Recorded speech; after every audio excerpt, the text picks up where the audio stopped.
Never lose sight of everything you will become. All right, y'all. It is your girl, Mion, and I'm coming live to you today from my very first podcast, Room 912. This is based in Statesboro, Georgia. It'll be a platform for artists, entrepreneurs, and anybody who just want to say a word, give a word to the people. You are welcome to come here and express yourselves respectfully. Once I came up with the idea, I didn't know who I wanted to come on first, but in one of my planning days, I got onto Facebook and E had just posted a status, something controversial as usual, and I said, I'm gonna interview him. So today we have our first guest. He is what I would like to call our break guest for this show, so I appreciate him for being number one. From here we just gonna grow and keep the show going, so I hope y'all enjoy, and I will give the floor to you. Yeah, what's up, y'all? I'm E. Scott, Scriven County, Georgia, 1/4 of the Dropout Club. You know, me and my brothers, we've been rapping for a long time. I've been rapping since I was 8 years old. You know, just trying to make some money out of this, trying to have some fun with it, just trying to make it a career. But, you know, been blessed to be around. You know, we love music. So with you being a man of many things, I want you to just kind of give us insight on each part. So I guess we'll start with what I know you for, and that's music. When I thought back to like my early rap days, I remember being at y'all house. Wasn't at y'all house in Scriven? All us, the whole gang, and we were like, what I loved about what we had going on back then is that we knew, like, it don't matter how long we gotta do this, we gonna be like some big rappers one day, and we still on the journey to be there. But I always remember like how good you could rap way back then. Like, we were so young, and it was very inspiring to meet people outside your city that, you know what I'm saying, because you're used to the people that you know, but to us, we was the celebrities of our city at the time, because, you know. So I would like to get into that and for you to tell us about what inspired you at such a young age. I know you said you started rapping at 8, but I guess I would like to know, like, what motivated you and kind of what made you get started with music. It was my cousin. I just used to be in the room with him and all his homeboys in there, and then they might be freestyling a little bit, and he was one of the only ones that was able to like get to a real studio. And so he started going, and he had a little CD going, and you know, back then, you know, it was different. Like now, you say you rap, you want to be a rapper, and people take it a little more serious because of the internet. It's a little more possible in this area. But back then, my auntie and them clowned him so bad, like, you know what I mean? But I looked up to him. I thought it was so fire that he could rap, and he asked me to spit a freestyle one day, and I just did it, and he made me feel like that shit was hard. I mean, it was hard, and I was like, I do like it. Ever since then, I would just be riding in the car when I was little. I remember listening to songs like just trying to make up my own song, you know. I enjoy trying to make up my own songs in my head as like more than just listening to the ones on the radio. Or I hear one on the radio and be like, man, I wish I could do that. Okay. So what was your first song about? Like your very first song? My first song was about like just flipping bricks of cocaine, you know. I was about 10 years old, and I mean, that's what I was hearing him rap about. He ain't had no cocaine either, so we was both in the wrong boat. But that's what he was rapping about, so that's what I was rapping about. Plus, we watching Menace to Society, Boys in the Hood. We just talking a bunch of shit. We don't really know nothing about some of it, but... Do you remember the hook? I don't remember the hook. It didn't have a hook. That's an even more different story. I didn't even learn how to write hooks until I met my boy Marquise. I didn't even know what a 16 was. It was just a really, really long freestyle. It was like 4 pages long. I was just rapping and rapping and rapping. Look, yes, like real poets, writing rhymes. Yeah, definitely. Yeah. And one day Marquise was like, yeah, you gotta get 16 bars and then a hook. I was like, 16 what? Lord have mercy. Like, I don't know what that is. It's like, I just stopped rapping whenever. So once you learned the structure of songs and you were able to make a complete song, was it a solo song? Was it a feature? Yeah, it was definitely a solo song. Okay. The first time I really recorded a song, it was on this MP3. Mm-hmm. And you know, back in the day, they used to let you like record on your MP3. You press record and it'll pick up whatever in the room. I Like, don't remember this is that. old nigga shit. Okay. So, Wait, how old are you? 35. 35, okay. But now, really, it was Finn, you know, my homeboy Finn. It was his MP3. Well, it was all ours. It was the Dropout Club MP3. At the time, we was calling ourselves the Click. Mm-hmm. And we created this Click Fund. And we was kids and shit. We had like $10 in the Click Fund. Mm-hmm. And we bought that. And I went and bought that MP3 with the Click Fund. That's what's up. That's what's up. Yeah. Everybody in the Click was not happy about that. You didn't run it by them. You just Not at all. I decided. was like, I gotta make this major move with this $10, y'all, you know. But so that was how I recorded my first song. Because I had a CD player with a speaker plugged into the little Walkman CD player playing a beat. And I just rapped over that. So you couldn't stop. You couldn't mess up. You just had to continuously flow. And it just so happens that I didn't have no internet. So I gave it to my homeboy Josh to put songs on. He always put songs on it for us.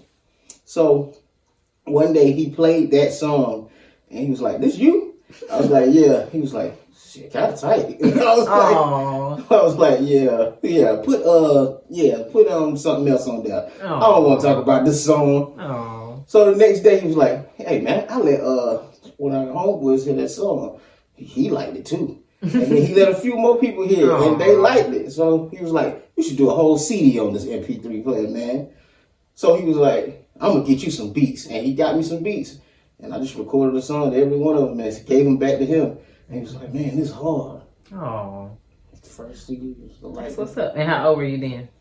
And I was a teen then. Like, I had just dropped out of high school. Good. Like, I was like, maybe 15, 16. Okay. So, with you mentioning that you dropped out of high school, was there anything significant that made you do it, or were you just kind of one of those kids that just decided you didn't like school? I'm trying not to make this shit so funny, but these stories are hilarious. So I got kicked out of high school because I had a BB gun in my book bag. Oh my God. This is exactly what happened. They had a drug search at the school. And I had spent the weekend with my homeboys. We shooting, we got BB guns, we playing, you know what I'm saying? We swapped out though. So I had his, he had mine. We were supposed to swap them back at school. It just so happens I get there that morning. Marquise, thank you. His ass wasn't even at school. So now I'm walking around with the gun in my bag all day anyway. Y'all supposed to swap bags. Yeah. Okay. Well, really, I was supposed to give him his back, right? I wasn't able to give him his back because he wasn't at school. So I ended up taking it. Because at this time, I'm going to a school called PLC, you know, in Scriven. I don't know if they have it over here in Statesboro, but it's like Performance Learning Center or something. Because if you was behind on credits or something, you could catch up and graduate on time. I remember that, yeah. Yeah, so I was over there, and I took it over there. And we just so happened to have a drug bust that day, just randomly as hell. I'm like, golly, this is crazy. I'm like, but I ain't got nothing on me, you know, so... What for they come pull me out of the lunchroom, because that's where they sat us at, while they, you know, had a dog sniff all everybody's bag and stuff. And the principal like, yeah, the dog went off on your bag. We need you to open your bag. The officer right there, no, they don't let you go through your own shit. They going through it. So he pulling out the bag. I sell bootleg CDs at the time. Oh my God. So now he going through the bag. He like, there's a lot of CDs here, you know, this against the law. I'm like, hey man, I just listen to music, you know, I'm telling this. So he keep going through stuff.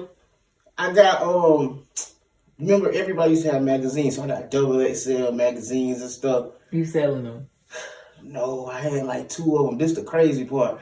It had Lala Anthony on the front before she was Lala Anthony. And then it had the Brat on there. But it had the Brat dressed up like a girl. This is like the first time she did it. And, you know, she bad. So the cop like, he got porn magazines in here. I'm like, man, what the fuck? He don't understand. This was hip-hop magazine. Right. So then he get to the gun. He grabbed the gun. He picked it up. Everybody look at me like, nigga.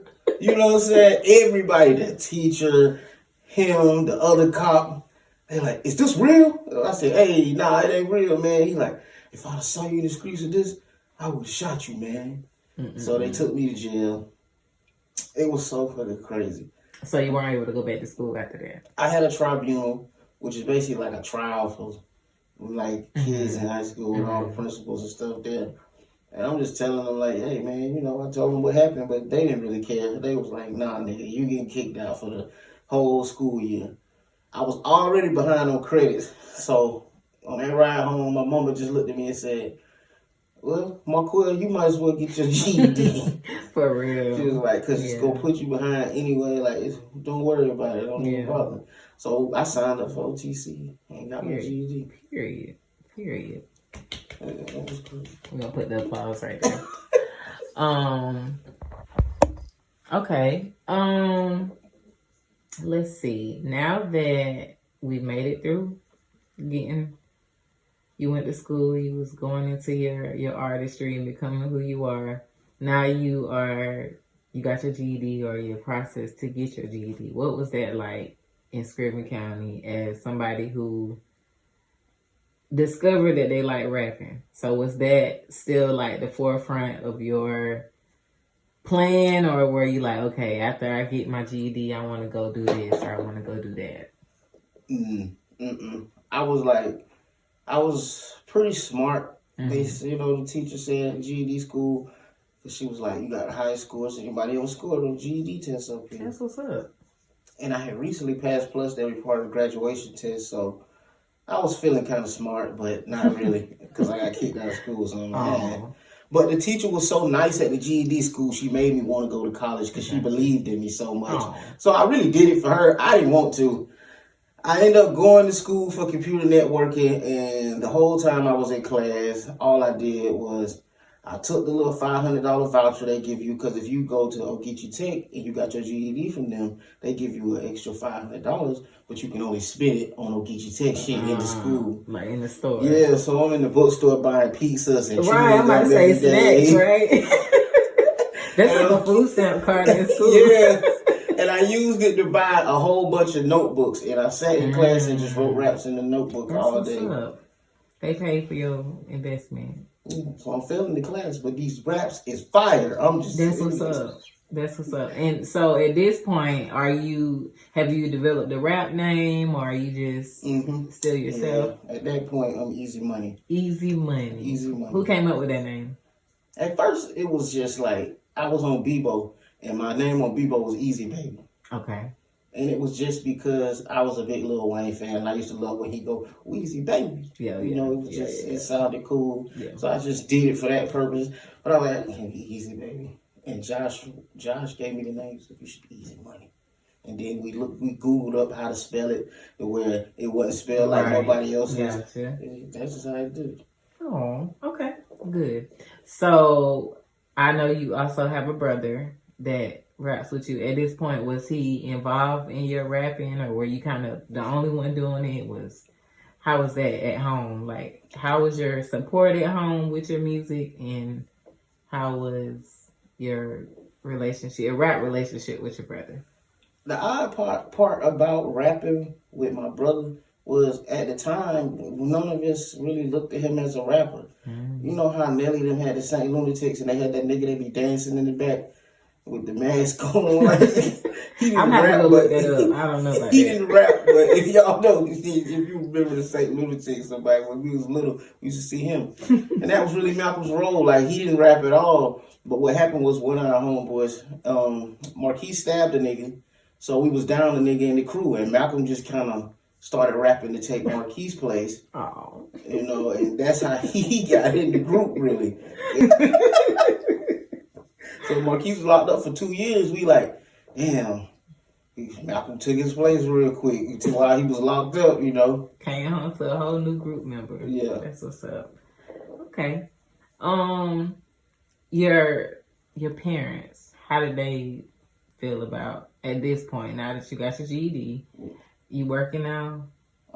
At that point I was at OTC. I wasn't working yet. Okay. So you just going to school, writing raps, and hanging out with the boys. Pretty much. So how did they feel about you? My mama was like, well, my dad knew earlier, you know, and he was down with it. He's very supportive of it. I mean, he's the type of guy that's just like, whatever you do, be the best at it, and, you know, dream big. He's like, he always tells us, if you let your dream die, you start to die. That's true. You know. That's true. So neither of them have like musical background. My dad can sing his ass off. Really? Yeah, they call him David Ruff. You never made a song with him? Never. I should, but You I never should. have. He can really sing. You should record him and keep it. Yeah. And even if you don't do a song, keep it and use it for a hook or a sample or something. That'd be dope. That would be really dope. Yes. Take him to the studio. He's so crazy. Okay. People love him, but he's crazy. So. Now my mom wasn't with it. At all. Because, not at first, because she didn't even, I was hiding it from her because I knew she wasn't going to be with it. My mom was super churched out. So what happened was, though, me, Malcolm and Derry and, you know, Finn, we recorded a mixtape together. And, you know, they took it to school. We did that little MP3 player shit. And we transferred that shit to a CD through Josh. Okay. So they was giving the CD out at school. And the kids at school was like, they was really vibing with the music, you know what I'm saying? And I'm not in school at the time, so I'm like, man, Malcolm was coming back like, man, they love that shit. We had a song called Scriven County Love at the time. It's still on YouTube now. I don't want to look it up because it's just embarrassing. I'm going to look it up. But it's called Scriven County Love, and everybody loved the song, you know. So my mom starts hearing about it at work. She starts coming home, and she's like, so there's people talking about you rapping. This boy in my line talking about your son going to be a rap star. Oh. I said, no, he ain't. My son in school. He going to school for computers. I don't know what he talking about. And she walked off, just going off. You know, like, yeah, being mama. I'm like, mama, I don't know what he talking about, rapping. But it started to get to be so much, and somebody showed it to her, and she came to me like, child, well, when you talking about rapping, you going to school. And then she was just like, well, she kind of just grew to, I guess she came around to it because it was keeping me in the house, keeping me out of trouble. Right. You know. Right. And she actually bought me a computer. Oh. So. See, that's what's up. So I bet now, like today, knowing what I do know a little bit about your accomplishments in music, she proud. Like she's probably happy. I love music a lot because of that. Because it's the only time I ever felt like I made my mama proud. What do you feel like has been your biggest accomplishment in music so far? My biggest accomplishment, to me, definitely the Snoop Dogg situation. That was just different. You know, that was very, very fun. Like, how did it come about? Well, it came about in like 3 different ways. It was weird as hell. At first, Snoop Dogg was doing this thing where he's building a label, Doggy Style South, and like you email him the music or something, and he gonna check it out. And I saw it, and I was like, yeah, I don't believe that shit. Like, I don't think that gonna come in. Hey man, it's your boy E. Scott. And if you need some food that's hot, that's really good, not the food they tell you that's good, that's really not, then you need to come on down to Big Dog's Kitchen, man. Hit me up, you feel me? catering events, birthday parties, weddings, bar mitzvahs, anything you need. I don't give a damn if it's Christmas Eve. I'm gonna pull up right up on you. You feel me? Whatever you want. Cheesesteak fries, anything, whatever you need. Macaroni and cheese, cheesecake, egg rolls, whatever. Hey, I'm coming up with anything you want. Oxtails, whatever you need. I'ma cook it. I'ma whip it up right for you. I even have a vegan menu, so you can be blessed at any level. Just let me know. You know what I mean? Holla at your boy, you feel me? This ain't no game. I got you. Weigh a pound, come see how I put it down. Soul food, tacos, cheesesteak, egg rolls, Philly baked potatoes. You know that we doing major. If they told you that they know somebody better, they played you. See me dripping with flavor, you know I keep it player. I deliver and cater, serve you right up at your front door, just like a waiter. You know you ain't gotta wait up. Big dog in the kitchen and I'm whipping. You can get it, you should come pay me a visit.